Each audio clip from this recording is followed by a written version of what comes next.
Hi, I'm Dave Palmer. Thanks for joining me here on St. Thomas Aquinas for Everyone as we talk about issues related to St. Thomas Aquinas and the Summa Theologica, his greatest work. And in this video, we're going to briefly talk about something very perplexing and even frustrating for me about St. Thomas Aquinas, and that is, why did he stop writing the Summa Theologica? At 49 years of age, he made a voluntary decision to stop. It wasn't like he died or he was put into exile or something like that.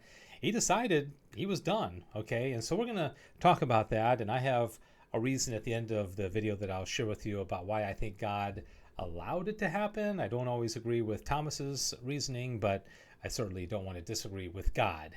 Here is Summa Theologica. It's the basis of this entire channel, of what we talk about here, and 631 questions, about 3,100 articles, and basically the first part is called Prima Pars, and Thomas wrote it beautifully. It's about God and the angels and human nature and that kind of thing.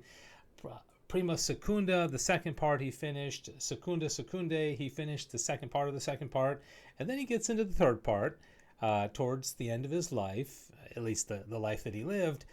And he's writing about Jesus Christ and the Incarnation and the Blessed Mother, and then he transitions beautifully into the sacraments, and he writes about baptism and confirmation and the Holy Eucharist, and then he gets into the sacrament of penance. And it was during the sacrament of penance, for some reason, he stops, okay? And the rest of it we don't have from him at that stage of his life. Now, we'll explain what exactly happened, but at that point, it's not St. Thomas Aquinas writing the Summa Theologica anymore, which I would guess is about maybe the last 15% of the Summa or so. That's my best guess, okay? So why do you stop? It's a very good question as to why somebody who pours himself into this work, he must have known that this was really important, that a lot of people are going to benefit from it, like you and me. This is written 750 years ago, and so this has stood the test of time, but he stops for some reason. Well, let's get into the reasons, and if you actually read the Summa Theologica yourself, you're going to find that it gives an explanation, okay? This is what it says in the Summa itself, not written by Thomas, but by the ones who put the Summa together. After writing these few questions on the treatise on penance, St. Thomas Aquinas was called to the heavenly reward, which he had merited by writing so well of his divine master. That's interesting because it makes it sound like he died, and that's why he stopped. But that's not the case, because Thomas lived another 3 months after he stopped. Okay, he wasn't sick, he wasn't ill, he wasn't dying or anything like that. The remainder of the Summa Theologica, known as the supplement, was compiled probably by Fray Rinaldo de Piperno, companion and friend of the Angelic Doctor, and was gathered from St. Thomas's commentary on the fourth book of the Sentences by Peter Lombard.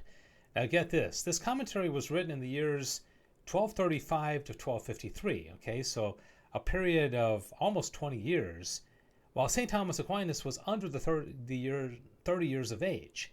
So the supplement of the Summa was taken from Thomas's writing when he's in his 20s, as opposed to his 40s with the rest of the Summa. Okay, so that's a big difference.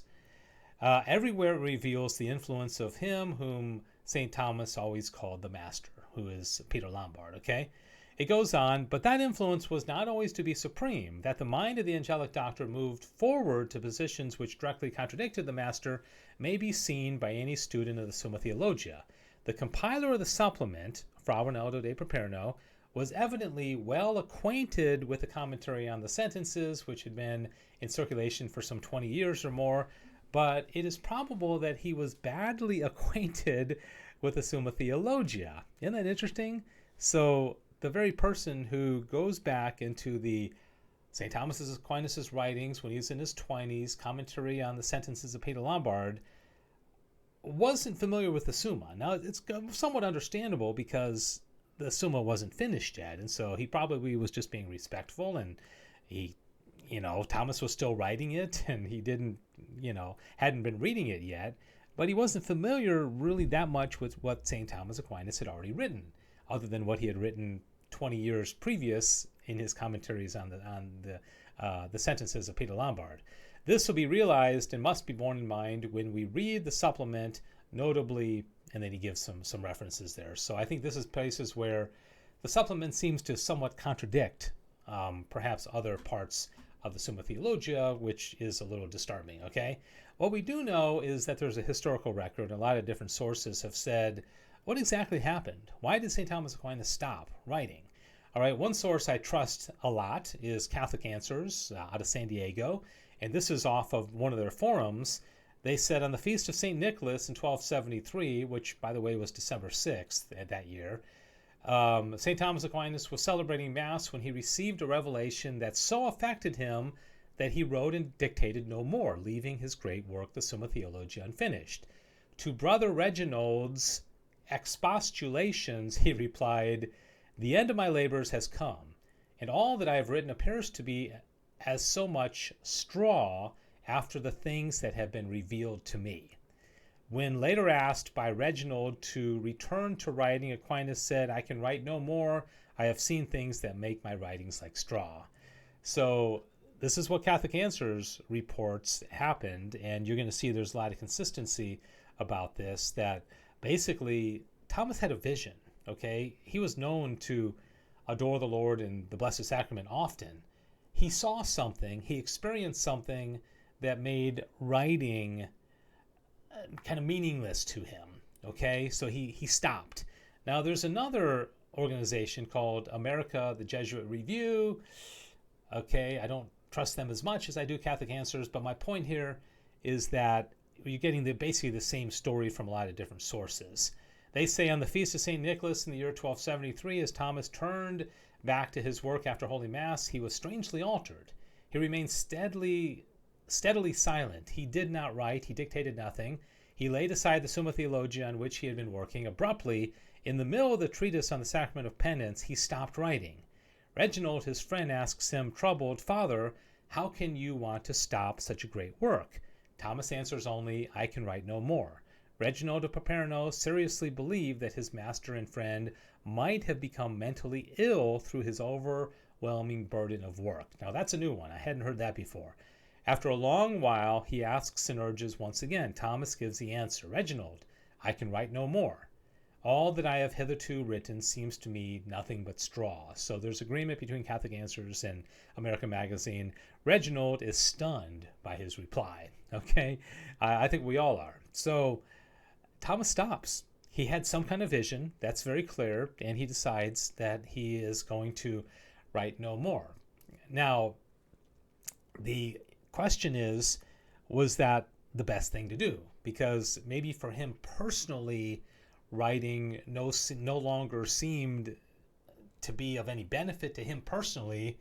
But on the other hand, did he not think about the fact that millions and millions and millions of people after him were going to benefit and come to know God through his writings on the Summa Theologica? It seemed like a more sacrificial thing to do on Thomas's part would be to say, you know what, it's straw to me. I've had some kind of divine vision here, but I'm going to finish it for the sake of humanity, right?